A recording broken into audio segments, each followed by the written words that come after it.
Budep, bagaimana cara penanganan sistitis ala naturopati? Mohon pencerahannya, Bu. Nah, ini manakah yang lebih baik menurut naturopati? Mandi air dingin atau mandi air hangat? Bagaimana pendapat Bu Devi tentang suplemen for life transfer factor? Budep, penyebab dan protokol naturopati untuk tubuh tersumbat apa dan apakah bisa sembuh tanpa operasi? Nah,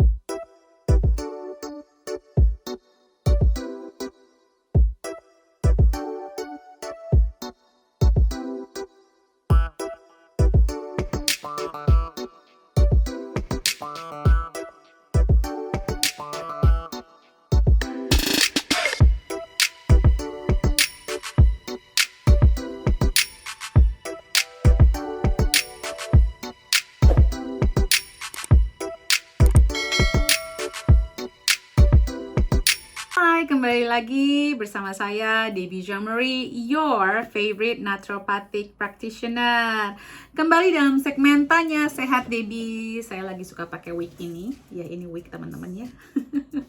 Biar seperti ala-ala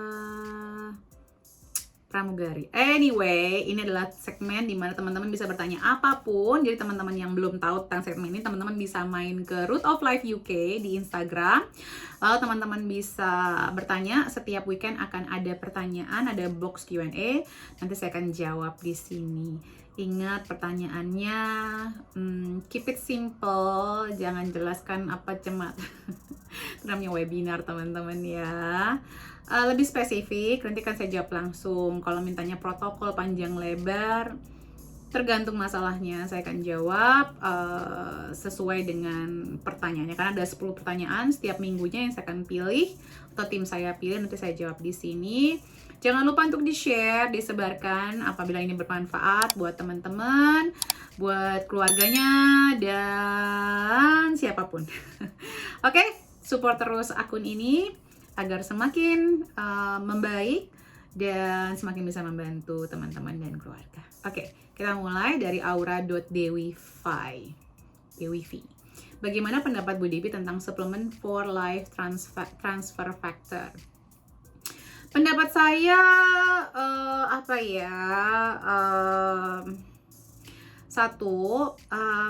ini tuh terlalu overclaim ya.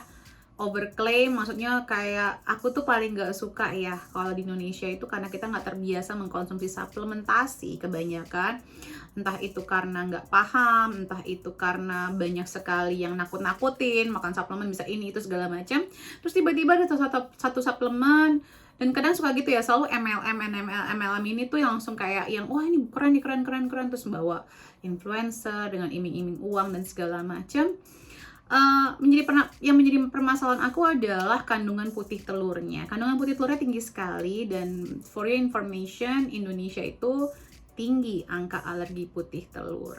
Jadi mungkin efektif di awal karena kandungan-kandungan manfaat lainnya, tapi Indian malah menyebabkan peradangan kronis yang menyebabkan beberapa gejala kesehatan. Jadi please teman-teman, sebelum teman-teman mengkonsumsi suplemen apapun, cek bahan-bahannya dan cek kondisi tubuh kita. Tubuh kita itu alergi nggak, sensitif nggak, intoleran nggak dengan kandungannya. Itu penting banget, jangan cuma kata orang ini bagus, di aku bagus.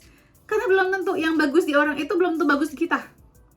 Dan kalau standar internasional, suplemen itu sekarang dibuat harus bebas alergen, dan telur adalah salah satu alergen yang paling atas, salah satu alergen yang serius. Jadi aku bingung kalau for life transfer factor ini mengandung putih telur. Ini yang aku tahu ya, nggak tahu udah berubah belum ingredientsnya, silahkan dicek.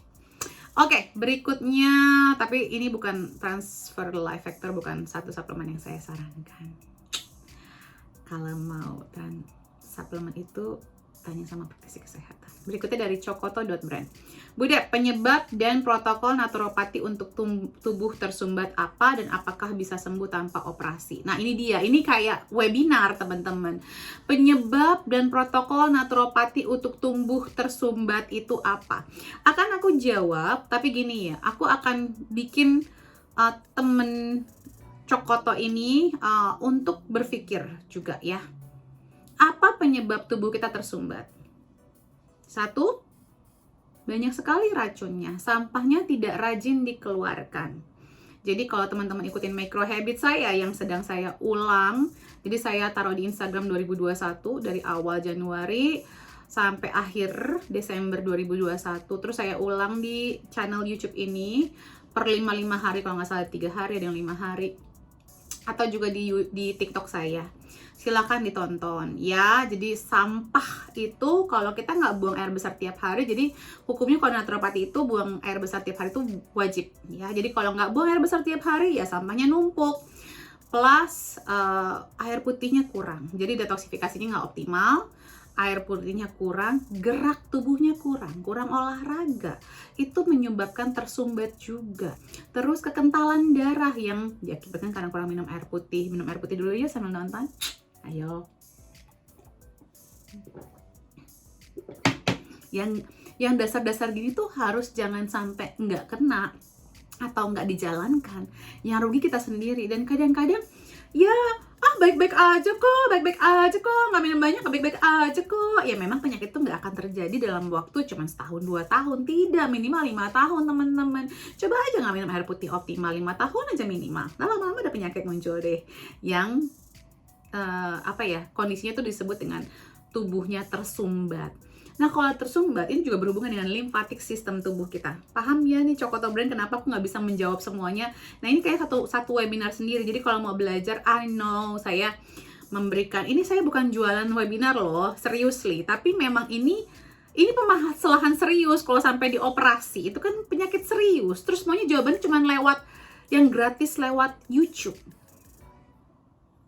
Ya mungkin, tapi teman-teman harus belajarnya banyak nih. Jangan cuma satu kali bertanya minta jawabannya semuanya gitu. Karena nggak mungkin, ini saya bakal ditonton nggak kalau saya bikin jawabannya dalam waktu 2 jam. Akan ditonton nggak gitu, kayak webinar jadinya. Apakah bisa sembuh tanpa operasi? Bisa aja, tergantung sudah seberapa besar dan jenis benjolannya ini sudah kategori apa. Karena ada yang cuman kista, ada yang udah tumor jinak, ada yang tumor ganas. Jadi apakah di sumbatan tersebut sudah merusak sel-sel di sekitarnya? Belum. Kalau belum diangkat, mungkin bisa habis itu kita perbaiki, tentunya jangan balik ke kehidupan yang lama, itu mana sama juga bohong gitu. Tapi ada juga kalau di sel-sel di sekitarnya itu sudah mulai ada yang cancerous mungkin, karena selama ini karena tersumbat itu, karena penyumbatan tersebut, sel-sel di sekitarnya tidak mendapatkan nutrisi, tidak mendapatkan oksigen, tidak mendapatkan cairan. Jadi ya rusak selnya. Kalau sel yang rusak itu namanya apa? Namanya adalah kanker gitu. Bisa tanpa operasi? Bisa. Banyak kok yang mengempes sendiri tuh ya tentunya disupport dengan protokol naturopati. Protokolnya apa? Yang dasar dulu aja deh, air putihnya tingkatin, gerak tubuhnya tingkatin, dry skin brushing, Epsom salt bath, tidur yang cukup, minimalisasi racun masuk dalam tubuh dari makanan, dari pikiran, dari macam-macam bahan-bahan kosmetik, skincare, dan lain-lain. Terus juga tingkatkan detoksifikasi dari asupan makanan kita, dari buang air besar setiap hari, buang air kecil yang bersih, jernih, air seninya. Terus mungkin kalau untuk menurunkan, saya bisa memberikan satu ya. Sebenarnya ini tergantung penyumbatannya di mana, levelnya seperti apa. Ada satu suplementasi namanya, jangan satu deh, saya kasih 2 ya. Omega 3 itu penting banget untuk menurunkan peradangan. Makanya kenapa yang goreng-gorengan tuh nggak sehat buat yang bikin tersumbat-sumbat ini, karena omega 6 itu, minyak goreng itu omega 6. Nah kalau kebanyakan apalagi nggak sebanding dengan asupan omega 3-nya, ya terjadilah yang namanya benjolan-benjolan dalam tubuh kita, penyumbatan dalam tubuh kita. Jadi kalau ada pembenjolan ya kan itu akan bikin mampet. Jadi salah satunya juga penyebab tersumbat itu karena ada pembengkakan. Jadi menghalangi jalur air, jalur pembuangan dalam tubuh kita, dan jalur nutrisi tentunya. Jadi omega 3 itu yang penting banget dan dioptimalkan. Kalau orang dewasa EPA-nya harus lebih tinggi, kalau anak kecil dan manula tuh DHA-nya yang tinggi. Terus juga NAC, N-acetylcysteine itu dapat menurunkan peradangan juga. Tentunya antioksidan itu juga banyak, air putih dan yang lain-lain tersebut. Mudah-mudahan membantu ya. Oke, berikutnya dari Hazet Maimai. Hazet Maimai, Hazet Mimi. Bu Dep, bagaimana cara penanganan sistitis ala naturopati? Mohon pencerahannya, Bu. Nah, ini lagi bagaimana penanganan sistitis. Jadi mungkin aku kasih informasi dulu buat teman-teman yang nggak tahu sistitis itu apa. Sistitis adalah inflamasi di area kandung kemih. Biasanya diakibatkan oleh infeksi saluran kandung kemih. Ini biasanya disebabkan, jadi aku gemes ya, tidak mau tahu penyebabnya apa, tapi penanganannya langsung. Air pituhnya kurang, suka makan yang manis-manis, stresnya tidak dikelola dengan baik, air putihnya kurang. Tadi udah belum sih air putihnya kurang, tuh yang paling penting ya. Terus mungkin vaginanya dibasuh dengan yang itu tuh antibakterial, antiseptik, sabun-sabunan itu bisa jadi ya.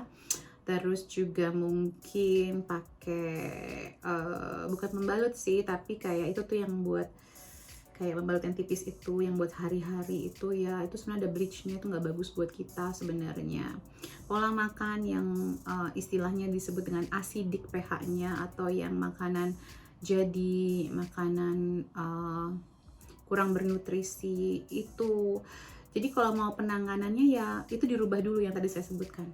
Masukin probiotik yang banyak, dan teman-teman bisa lihat di kanal ini juga ada cara membersihkan ISK, menyembuhkan ISK. Hindarinlah ISK ini semaksimal mungkin agar kita bisa terhindar dari sistitis. Kalau habis berhubungan badan, kalau yang sudah menikah, pastikan untuk buang air kecil dan at least basuh vaginanya dengan air putih saja. Terus terang, jauhkanlah yang manis-manis, karena yang manis-manis ini bisa menimbulkan infeksi berkepanjangan. Omega 3 itu bisa membantu. Kalau saya bisa tambahin lagi, mungkin vitamin C-nya harus optimal. Bisa dicek berapa dosis optimal di YouTube channel saya. Ini juga ada videonya tentang vitamin C. Dan bisa menambahkan omega 3, probiotik, D-mannose itu bagus sekali ya, juga D-mannose dan bromelain. Oke, berikutnya dari afong.afong5815. Sikat gigi elektrik atau manual lebih baik? Elektrik katanya bisa mencegah plak atau karang gigi 4 kali lebih bersih. Makasih. Elektrik lebih baik, tetapi pola makan juga. Kalau pola makannya banyak yang makanan-makanan yang menimbulkan plak dan karang gigi seperti manis-manis, yang olahan, kemasan. Nah, itu mau pakai elektrik atau mau pakai manual sih tetap aja. Dan pastikan ya teman-teman untuk biasakan untuk ngefloss. Jadi pakai bersihin di antara sela gigi karena itu penting sekali. Ya, karena itu yang menyebabkan masalah jangka panjang. Setiap malam harus rajin membersihkan di antara sela giginya. Berikutnya, sama dari afong.afong5815. Bagaimana tentang hydrated silica di toothpaste? Amankah? Aman. Kalau tentang kalsium glycerofosfat di toothpaste, tidak aman. Jadi yang pertama aman, yang kedua tidak aman. Oke. Berikutnya dari Natalia87_ Bu Dep, jika mata cepat lelah, mudah bertambah minus, vitamin atau suplemen apa yang harus dipenuhi? Oke, ini juga satu webinar sebenarnya ya teman-teman. Karena kenapa cepat lelahnya? Apa karena kita menggunakan device terus? Apakah kita kurang makan sehat? Kenapa sih cuman vitamin dan suplemen apa yang harus dipenuhin? Pola makannya udah sehat belum? Air putihnya udah sehat belum? Udah ada olahraga mata belum? Karena ini semua yang aku bahas di webinar ya, soal mata ya. Kalau vitamin, suplemen omega 3 itu penting banget, vitamin A itu penting banget, dan makanan-makanan yang sumber vitamin A banyak banget ya teman-teman ya. Ada suplemen Eye Bright, itu bagus sekali kalau cuma masalah minus doang dan mata lelah sih. Tapi kalau mata lelah itu harus ada latihan ya, mengistirahatkan mata. Kayak misalnya saya tuh setiap 20 menit itu kayak ngeliat jauh sejarak sekitar 6 meter dari saya duduk, terus saya lihat ke situ beberapa kayak 6 detik, abis itu saya latihan seperti itu ya, setiap misalnya 20 menit sekali atau sejam sekali, walaupun saya sedang membawakan seminar atau webinar. Oke, berikutnya dari Cokoto underscore brand, hipertensi akibat infeksi virus hepatitis B, apakah bisa hilang virusnya dan bagaimana menanganinya? Ini kayaknya Cokoto brand ini ya aku mengerti ya. Saya memberikan fasilitas ini untuk bertanya, tapi harus dipahami, hepatitis B itu adalah penyakit serius. Jadi kalau Anda berharap ini didapatkan pertanyaan hanya lewat YouTube secara gratis, Anda tidak akan mendapatkan hasil yang optimal, karena ini serius ya penyakit hepatitis B ini. Tadi juga lumayan serius pertanyaan pertamanya ya. Tadi apa sih pertanyaan pertamanya? Soal apa yang satu tersumbat. Nah, sekarang ada soal virus hepatitis.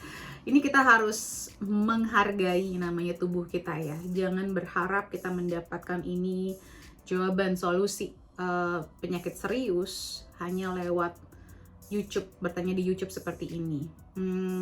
Mungkin bisa coba Anda pelajari micro habit saya semuanya. Jangan males, kalau pengen gratis jangan males, baca semuanya. Virus tidak bisa hilang, itu yang pertama. Virus akan selalu ada dalam tubuh kita. Itu jawaban saya ya teman-teman ya. Tapi virus bisa kita tekan aktivitasnya dengan menjaga kesehatan tubuh kita. Kalau kita ngomongin hepatitis, itu adalah liver.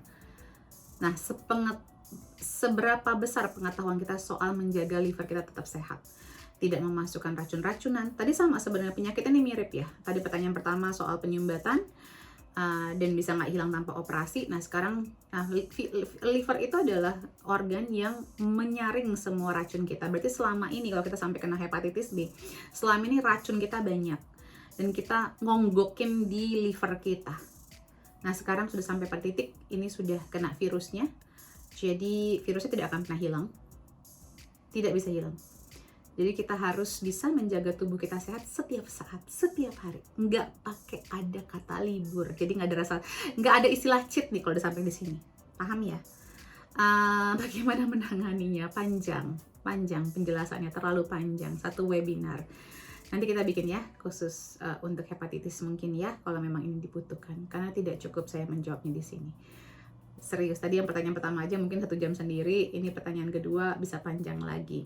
Yang pasti sih kurangi load livernya, racunnya, hampir mirip dengan jawaban sebelumnya. Dan tingkatkan aktivitas fungsi dari livernya. Jadi fungsi liver itu bisa kita bantu dengan mungkin dengan menambahkan milk thistle, sayuran sawi-sawian setiap hari itu minimal setengah kilo. Dimakan ya setengah kilo itu ya, bukan cuma dilihatin saja. Untuk membantu fungsi livernya, itu hanya untuk membantu fungsi livernya ya. Kalau virusnya kita tergantung orangnya masing-masing, seperti apa pencetusnya, apa masalah utamanya sebelumnya. Jadi mungkin lebih baik konsultasi pribadi ya. Bisa daftar ke info.oflife@gmail.com. Bukan saya nggak mau menjawab, tapi terlalu panjang untuk dijawab lewat video ini. Saya yakin teman-teman yang lain nggak akan nonton. Dan mungkin saya banyak mau bertanya banyak hal ke pasiennya. Berikutnya dari Vita Azahra 97, Bu Debbie mau tanya tips untuk memperbaiki pencernaan anak karena dulu sering minum antibiotik. Nah, seringnya berapa sering Bu? Yang pertama tentunya memasukkan probiotik, karena probiotik otomatis akan meningkatkan tingkat bakteri baik dalam pencernaan kita. Nah, juga memberikan makanan-makanan yang tinggi serat agar bakteri yang sudah kita masukin lewat probiotik ini bisa mendapat makanan dan berkembang biak. Itu penting banget. Berikutnya mungkin aku akan menyarankan leaky gut protokol, Bu. Tapi ini kalau saya jelaskan nanti dosisnya takutnya ini anaknya berapa umurnya dan lain-lain ya. Mungkin datang ke salah satu seminar saya atau webinar saya, nanti kita akan jelaskan itu karena ada pilihan-pilihan suplementasinya juga. Berikutnya dari K_Ken, bagaimanakah yang lebih baik menurut naturopati? Mandi air dingin atau mandi air hangat? Dua-duanya bagus. Tapi kalau untuk hari-hari lebih baik air hangat. Tapi kalau kita mau menjalankan yang namanya hot and cold therapy, air hangat dan air dingin seketika ya, kayak 1 menit air dinginnya cold, apalagi kalau kita habis dari sauna, itu air dingin es tuh bagus banget malah. Sekarang namanya swimming in the cold water ya, berenang di air dingin tuh juga manfaatnya luar biasa banget, sampai bahkan untuk memperbaiki depresi teman-teman. luar biasa ya. Jadi keduanya bagus, tergantung mau untuk dimanfaatkan apa. Jadi keduanya punya manfaat masing-masing, Ibu Keken kan. Berikutnya dari Rizi_UIY, cara mengatasi atau menyembuhkan jika biduran seluruh tubuh tiba-tiba ala naturopati. Nah di sini nih yang saya gemes banget ya. Ini makin banyak yang punya masalah ini, dan saya salah satu orang yang punya masalah ini waktu kecil. Bukan masa kecil sih, sampai saya SMA, bahkan enggak deh, sampai saya kuliah sempat kok. Saya masih kuliah masih sempat, kayaknya awal kerja pun saya masih pernah mengalami hal ini. Dan kenapa sih nanyanya selalu bagaimana cara mengatasi dan menyembuhkannya? Kenapa nggak memahami kenapa, apa yang menyebabkan ini? Segera cek IgE-nya, food alerginya dicek IgE-nya, dan dicek food sensitivity IgG-nya. Hindari semua makanan itu, seriously. Hindarin. Kalau dulu banyak yang bilang, dokter bilang saya tuh alergi dingin lah, apa-apa. Ini saya udah 20 tahun tinggal di negara dingin, baik-baik aja, dok, gitu ya. Jadi, hindari makanan-makanan yang mencetus. Biduran itu adalah manifestasi dari liver kita, mau ngasih tahu kita kelebihan load, kelebihan racun. Nah, racun itu bukan hanya racun yang kita kenal ya. Kadang-kadang makanan yang kita konsumsi pun bisa bersifat racun dalam tubuh kita. Oh yes. Jadi bukan gara-gara udangnya, bukan gara-gara telurnya, tapi memang tubuh kita nggak mampu mencerna makanan-makanan tersebut kemungkinan. Jadi tugas kita adalah mencari tahu yang nggak bagus buat kita tuh apa, dan terima aja. Habis itu udah hindarin dulu aja, hindarin. Nanti mungkin makannya sekali-sekali kalau pencernaan udah kuat. Bisa juga saya sarankan untuk melakukan diet protokol. Kalau mau protokolnya bisa saya share di webinar-webinar saya. Kenapa saya nggak share-nya di YouTube, nanti menimbulkan pro dan kontra. Ini bukan saya udah enough ya, saya capek juga mendengar ini, kayak saya tuh wah jualan webinar apa segala macam lah. Kalau yang lain jualan berlian kok nggak ada yang komplain, padahal untungnya lebih banyak di sana. Sementara saya, kalau saya jualan webinar, saya untungnya saya balikin buat charity vitamin D gratis, nanti membangun sekolah naturopati atau rumah naturopati. Jadi please belajar sepenuhnya kalau ada masalah seperti ini, karena biduran pun juga ada hubungannya sama emosi ya, emosi yang terpendam dan lain-lain. Ini saya tanganinnya secara clear ya. Untuk sementara waktu kalau mau menyembuhkannya, kalau memang kejadian, jadi harus tahu dulu penyebabnya apa. Kalau mau cara yang cepat adalah detox pencernaan. Ada yang namanya psyllium husk dicampur sama activated charcoal sama bentonite clay. Kayaknya udah pernah, tinggal di scroll down di YouTube, di Instagram saya itu ada saya kasih resepnya. Itu paling cepet ya, atau bisa pakai homeopati namanya Nux Foam. Tapi yang paling mujarab sih adalah psyllium husk dicampur sama activated charcoal, boleh tambahkan juga sama bentonite clay. Oke, semoga bermanfaat. Sudah 22 menit saja, ini panjang sekali buat YouTube. Akun ini belum setara sama akunnya Om Deddy Kobuser. Kok Om sih, Mas Deddy Kobuser? Belum setaraf itu. Mudah-mudahan nanti kalau udah setaraf itu bisa saya bikin 1 jam. Ini nonton video ini aja baru 5 menit katanya. Jadi kalau teman-teman mau dijawab lengkap, tontonlah video saya. Panjang-panjang, semuanya ditonton. Jangan cuman mau nanya di sini tapi nggak mau belajar yang lain-lain. Sebenarnya di video-video yang saya yang lain tuh banyak sekali jawaban-jawaban yang pasti akan sangat bermanfaat buat teman-teman. Tontonlah YouTube saya, support kanal ini, dan salam sayang dan salam sehat selalu. Peace. See you next week. Bye.